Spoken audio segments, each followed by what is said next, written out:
भारत के जो वज़ीर-ए-आज़म मोदी साहब हैं, वो दुनिया में सबसे ज़्यादा पॉपुलर हैं। हमारे पॉलिटिशियंस ने नफरत इंडिया के खिलाफ इसलिए की ताकि जो ज्यादा नफरत करेगा वो ही ज्यादा पेट्रियाटिक समझा जाएगा। जो नेटो है, नॉर्थ अटलांटिक ट्रीटी ऑर्गेनाइज़ेशन, वो बेसिकली भारत को नेटो का मेंबर बनाना चाह रहे हैं। ये जो डोर ओपनिंग का मामला है ये हमसायों के लिए, हमारे लिए मुझे नहीं लगता कि इंडिया जो है नेटो का मेंबर बनने की कोशिश करेगा।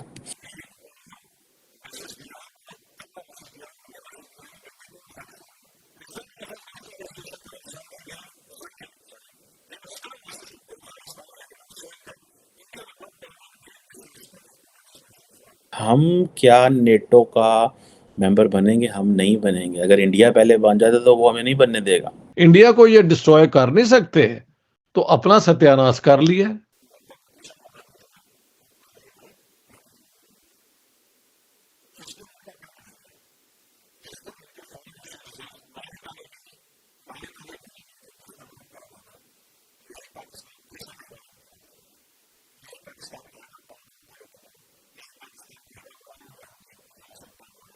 अगर इंडिया नेटो का मेंबर बन गए तो ਅਸੀਂ कितने जाओगे? क्या हम चाइना अमेरिका पे हमला कर सकेंगे? हम अगर कह दें चाइना को कि आप इसराइल के साथ ट्रेड ना करें क्योंकि हम नहीं करते, तो do you think the Chinese will give us a serious thought? They will say of you go, you bloody idiots.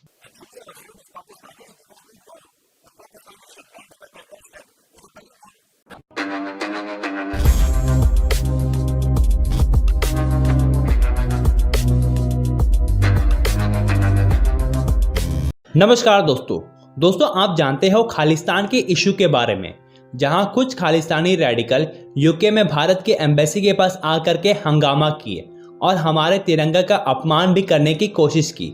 लेकिन उसके बाद भारत के एम्बेसी ने उन खालिस्तानियों को मुंहतोड़ जवाब देते हुए भारत का एक भव्य तिरंगा एम्बेसी में फहराया।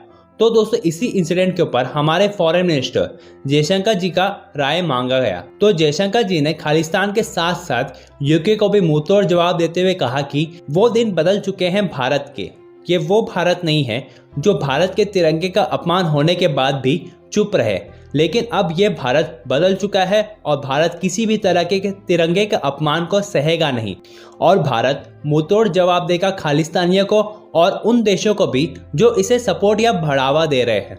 तो दोस्तों इस स्टेटमेंट के साथ खालिस्तान के साथ साथ यूके को भी एक करारा जवाब मिला है। तो दोस्तों ये स्टेटमेंट खालिस्तान के साथ साथ यूके को भी एक करारा जवाब मिला है कि खालिस्तान टॉपिक पर वे सतर्क रहे। तो चलिए दोस्तों इसी पर आगे पाकिस्तानी मीडिया का रिएक्शन देखते हैं।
जो नेटो है, नॉर्थ अटलांटिक ट्रीटी ऑर्गेनाइज़ेशन, वो बेसिकली भारत को नेटो का मेंबर बनाना चाह रहे हैं।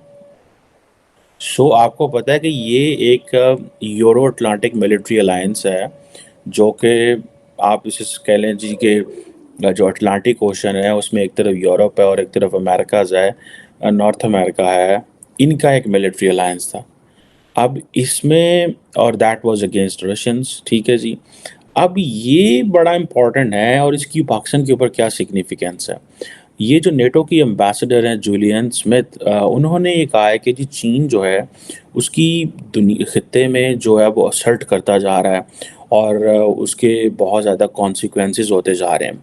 मुझे लगता है कि अमेरिका ने जो इंडिया को क्वाड ऑफर किया है, जो क्वाड्रिलेटरल सिक्योरिटी डायलॉग था जिसमें 4 मेंबर हैं, इंडिया उसका मिलिट्री मेंबर नहीं बना। ये इंडिया ने उसको मिलिट्री नहीं बनाया, कॉलिंग इट कि ये बड़ा शॉर्ट साइटेड है, ठीक है। तो इंडिया को that is why the Americans are offering NATO. अगर अमेरिका इंडिया को नेटो की मेंबरशिप ऑफर करता है तो पाकिस्तान कहाँ खड़ा होगा? तो पाकिस्तान कहाँ, वो इसमें तो होता है कि एक मुल्क के ऊपर खतरा दूसरे मुल्कों के ऊपर भी खतरा है। सो एक मुल्क के ऊपर हमला दूसरे मुल्कों के ऊपर भी हमला है, तो ऐसे कितने जावांगे, हमारी सिक्योरिटी किधर जाएगी? And who will stand with us? Pakistan का क्या बनेगा? क्या पाकिस्तान चाइना के ब्लॉक में चला जाएगा कंप्लीट? ये चाइना और पाकिस्तान अपना कोई डिफेंस मैकेनिज्म करेंगे? ये बड़े they are very uncomfortable questions for Pakistan security establishment and for the Pakistan as a state. लेकिन पाकिस्तान को तो कोई मसला नहीं है, उधर तो लोग आटो शाटों में घुसे हुए हैं, हालात इस तरह के पैदा कर दिए। उन्होंने कहा ये इतने क्रिटिकल इश्यूज़ के ऊपर सोचने का बात भी आप कैसे करें? आप आटा ढूंढें, चावल ढूंढें, रोटी लभो, सालन लभो, ए चीज़ा लभो, ਤੁਹਾਡਾ है ना शहवाना दही लभो, दुध लभो, ए चीज़ा ढूंढते रहो बस। And don't think something critical that is for the state. और अवाम को बस 5th जनरेशन वॉरफेयर में लगा दिया हुआ है।